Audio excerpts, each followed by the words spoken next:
శ్రీమాత్ర నమః. అమ్మవారి గొడుగులోకి వెళ్ళిపోతే చాలు, మన బాధ్యత అమ్మవారు చూసుకుంటారు.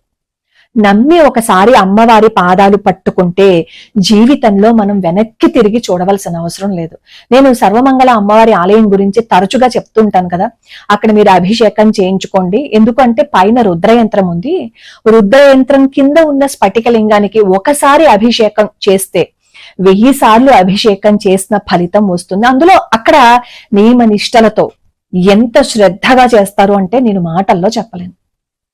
అలా శ్రద్ధగా ఆచారాన్ని పాటిస్తూ అక్కడ అభిషేకం జరుగుతోంది కాబట్టి అక్కడ ఎవరైనా ద్రవ్య సమర్పణ చేస్తూ ఉంటే వాళ్ళ కోరికలన్నీ తీరుతున్నాయి, వాళ్ళ అభీష్టాలన్నీ నెరవేరుతున్నాయి. అక్కడ ఇదొక్కటి మాత్రమే కాదు, నవావరణ అర్చన జరుగుతూ ఉంటుంది ప్రతి మంగళవారం నవావరణ అర్చనలో పాల్గొన్న వాళ్ళు ఎంతమంది వాళ్ళ జీవితాల్లో మార్పు వచ్చిందని చెప్తారు. ఇప్పుడు నవావరణ అర్చనకి మేము వెళ్ళామండి, మాకేమి అమ్మవారి అనుగ్రహం కలగలేదండి అని అక్కడక్కడ కామెంట్స్ కనిపిస్తూ ఉంటాయి.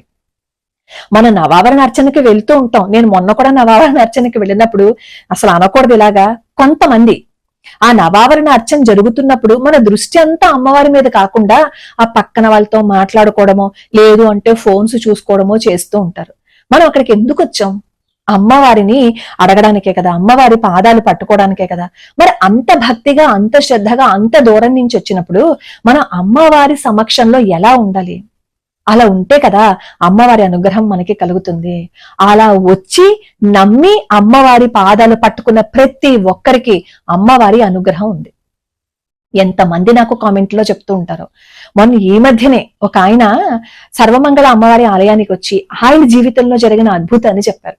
వాళ్ళ అమ్మాయి వివాహం కోసం ఎన్నో ప్రయత్నాలు చేశారట. ఎన్ని ప్రయత్నాలు చేసినా గానీ అసలు వాళ్ళు ఇంకా అమ్మాయికి వివాహం కాదేమో అని అనుకున్న సమయంలో సర్వమంగళ అమ్మవారి ఆలయం గురించి తెలిసి సర్వమంగళ అమ్మవారి ఆలయానికి వచ్చి నవావరణ అర్చనలో పాల్గొన్నారట. పాల్గొని వాళ్ళ ఇంటికి వెళ్ళారంట. అంతే ఆ అమ్మాయికి సంబంధం వచ్చిందట. సరే అప్పట్లాగా వస్తుంది సంబంధం, ఇది కూడా అంతే అని అనుకున్నారట. సరే వాళ్ళు వీళ్ళు మాట్లాడుకున్నారట. అనుకోకుండా ఆ సంబంధం నిశ్చయం అయిపోయింది. రేపు నవంబర్ 22వ తారీఖున ఆ అమ్మాయికి వివాహం నిశ్చయం చేశారు. ఆయన మాట్లాడిన మాట ఏంటో చూసారా? ఎంత అద్భుతంగా మాట్లాడారు అంటే, అయ్యా మేము చాలా చోట్లకి వెళ్ళాం, ఎన్నో పుణ్యక్షేత్రాలు దర్శించుకున్నాం, ఎన్నో తీర్థాల్లో స్నానం చేసాం, ఎన్నో పూజలు యాగాలు అన్నీ చేసాం. ఆ పుణ్యమే మమ్మల్ని సర్వమంగళ అమ్మవారి ఆలయానికి తీసుకుని వచ్చింది. ఇక్కడికి వచ్చిన తర్వాత మా కర్మ పూర్తి అయిపోయింది. అందుకే నా కూతురికి వివాహం నిశ్చయమైంది. ఆ పుణ్యం ఇక్కడికి తీసుకొచ్చింది. నేను ఎప్పటికీ సర్వమంగళ అమ్మవారి పాదాలు వదలను అన్నారట. అది ఇంకొకరైతే ఏమని ఉండేవారు, మేము ఎక్కడెక్కడికే వెళ్ళాం, అక్కడ ఏం జరగలేదు, ఇక్కడికి వచ్చాక జరిగింది అంటాం. అంటే ఒక క్షేత్రాన్ని గురించి మనం చెప్పేటప్పుడు మిగతా క్షేత్రాల గురించి నెగిటివ్ గా మాట్లాడతాం. కానీ ఆయన ఏం మాట్లాడారు? ఆ పుణ్యం ఇక్కడికి తీసుకొచ్చింది అన్నారు. ఎంత అద్భుతమైన మాట అది కదా అమ్మవారి పాదాలు పట్టుకోవడం అంటే. అలా మనం ఆలోచిస్తే, అలా మనం ఎప్పుడైతే అమ్మవారి పాదాల మీద దృష్టి పెడతామో అప్పుడు అమ్మవారి అనుగ్రహం ఉంటుంది, ఖచ్చితంగా ఉంటుంది. కొంతమంది అంటూ ఉంటారు, ఎన్నో చోట్లకి వెళ్ళాం, సర్వమంగళ అమ్మవారి ఆలయానికి కూడా వెళ్ళాము, మాకేమీ వివాహం జరగలేదు, మాకేమీ పెళ్ళవలేదు అంటూ ఉంటారు. ఎప్పుడు నిందా అనేది చేయకూడదు. ఇప్పుడు ఆయన కూడా అన్ని చేశారు, యాగాలు అన్ని చేశారు, ఎన్నో ప్రయత్నాలు చేశారు. కానీ ఇక్కడికి వచ్చిన తర్వాత ఆయన కర్మ పూర్తి అయిపోయింది అనమాట. మనం చేసే పనులు కర్మని తీర్చేస్తాయి. అందుకే తరచుగా పుణ్యక్షేత్రాలను దర్శించుకోండి, తీర్థ స్నానాలు చేయండి అని మన పెద్దవాళ్ళు ఎందుకు చెప్తారు? ఒక్కొక్క చోటకి వెళ్తే మన కర్మ పూర్తి అయిపోతుంది అనమాట. ఎప్పుడైతే పూర్తి అయిపోతుందో వెంటనే రిజల్ట్ కనిపిస్తుంది. ఎంతమంది ఎంత దూరాల నుంచి వచ్చి అమ్మవారి ఆలయంలో అమ్మవారి పాదాలు పట్టుకుంటే వాళ్ళ జీవితాలు మారిపోయాయో.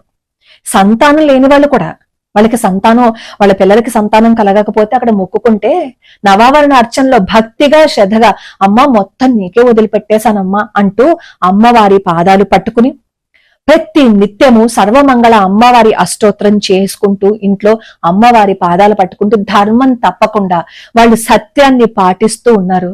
అమ్మవారి అనుగ్రహం వాళ్ళకి వచ్చింది. అలా వివాహం అయిన తర్వాత అమ్మవారికి బంగారపు తాళిబొట్టుని సమర్పణ చేస్తూ ఉంటారు. మీరు వెంటనే బంగారపు తాళిబొట్టే ఎందుకు సమర్పణ చెయ్యాలండి అని అడుగుతారేమో. ఆ ఆలయంలో మీరు ఇంత బరువుతోటే బంగారం వెయ్యండి అని ఎవ్వరూ అడగరు. మన శక్తి, నీకెంత శక్తి ఉందో ఆ శక్తి అనుసరించే నువ్వు అక్కడ అమ్మవారికి సమర్పణ చేస్తావు. నువ్వు అమ్మవారికి ఇస్తున్నావు అంటే అమ్మవారు అంతకు మించి నీ స్థితిని, నీ స్థాయిని పెంచుతారు. మనం అలా ఆలోచించాం. ఎంతసేపు మాకు అంత స్థితి ఉండదు కదా, మాకు ఆ స్థితి లేదు కదా, మేం బంగారం ఇవ్వలేం కదా, మేమేమో పసుపు కొమ్ములు ఇస్తాం కదా, మేము వెండివి ఇస్తాం అంటే నీ ఇష్టం. వద్దని ఎవరన్నారు? వద్దని ఎవరు అనలేదు. కానీ నీకు స్థితి ఉండి కూడా నేను అక్కడ పసుపు కొమ్మే ఇస్తాను అంటే అమ్మవారు ఏం వద్దనరుగా. కానీ అక్కడ ఆచారం ఏంటంటే వివాహం అయిన తర్వాత బంగారపు తాళిబొట్టుని సమర్పణ చేసుకుంటాము అని అంటే వివాహం జరుగుతుంది. అది ఇవ్వడం కూడా ఒక యోగ్యత. అందరు ఇవ్వగలరా చెప్పండి? మేము ఇచ్చేస్తాము అంటే ఇచ్చేయగలమా? లేదు. మనకి యోగ్యత ఉంటేనే, మనతో అమ్మవారు తీసుకోవాలి, చేయించుకోవాలి అని అనుకుంటేనే అమ్మవారు మనతో చేయించుకుంటారు. ఆ భావన ఎప్పుడైతే మన మనసులో వస్తుందో ఆ రోజు మన జీవితం బాగుపడిపోతుంది. మీరు ఎవరైనా సరే ఏదైనా బాధ ఉన్నా, ఏ కష్టాలున్నా, మీరు ఎన్ని ప్రయత్నాలు చేసినా ఒక్కసారి అమ్మవారి ఆలయానికి వచ్చి దర్శనం చేసుకోండి.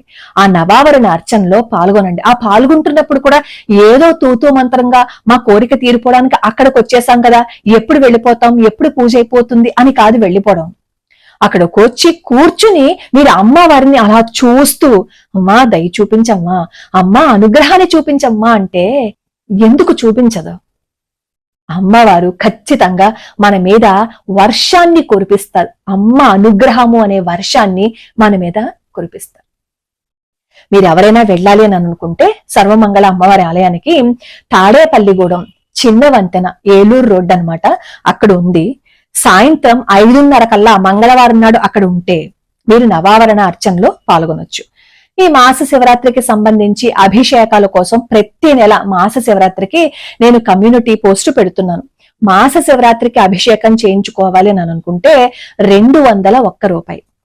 కానీ ఈసారి కార్తీక మాసం కూడా వచ్చింది కాబట్టి కార్తీక మాసం నెలంతా అభిషేకాలు చేయించుకోవాలి అని అన్నా. ఇంకా అభిషేకాలే కాదు, అక్కడ అర్చన అంటే 1,00,000 బిల్వార్చన ఇవి ఏం జరిగినా గానీ అక్కడ మీరు ఇచ్చే ద్రవ్యాన్ని ఆ నెలంతా ఉపయోగిస్తారనమాట. అంటే మీరు ఈ కార్తీక మాసంలో ఏవైతే చేయించుకోవాలి అని అనుకుంటున్నారో దానికి 516 రూపాయలు గనక మీరు సమర్పణ చేసినట్లయితే నెలంతా అభిషేకంతో పాటుగా అక్కడ జరిగే బిల్వార్చన, 1,00,000 బిల్వార్చన, అసలు ఏ కార్యక్రమాలు జరిగినా అవన్నీ ఆ జరిగిన కార్యక్రమాలకి మీ గోత్రనామాలతో అక్కడ పూజ విశేష కార్యక్రమాలు జరపబడతాయి.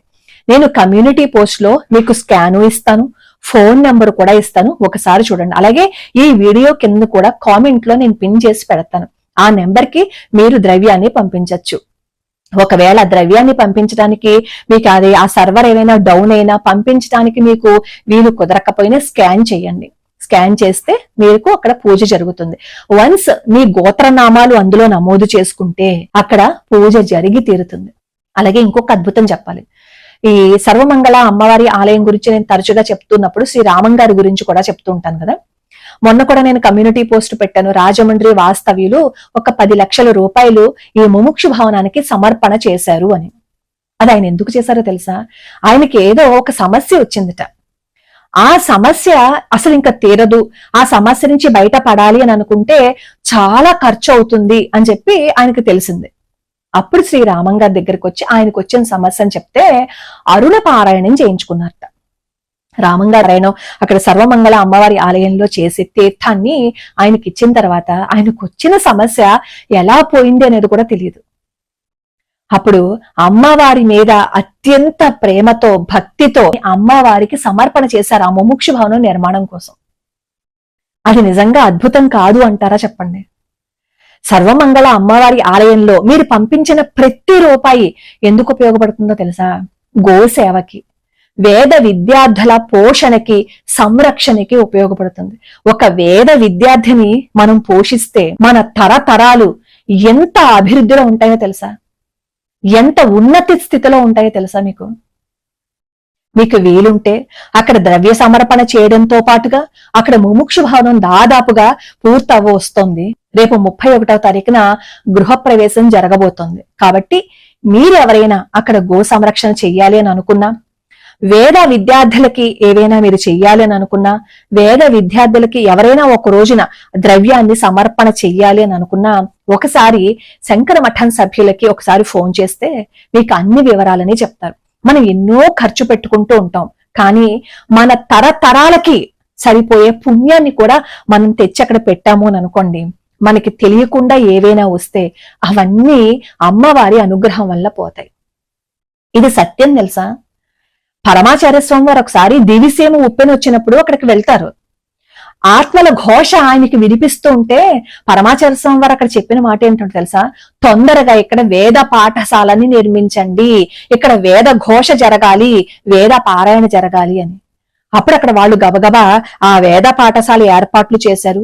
ఆ వేద పారాయణ జరుగుతున్న తర్వాత మళ్లీ పరమాచార్య స్వామి వారు ఆ దివిసీమలో సంచరిస్తున్నప్పుడు ఆ ఆత్మల ఘోష వినిపించలేదట.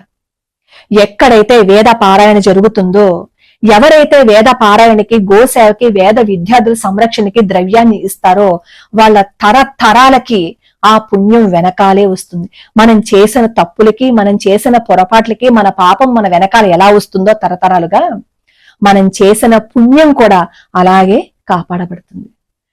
లోకా సమస్తా సుఖినో భవంతు, సర్వే జనా సుఖినో భవంతు.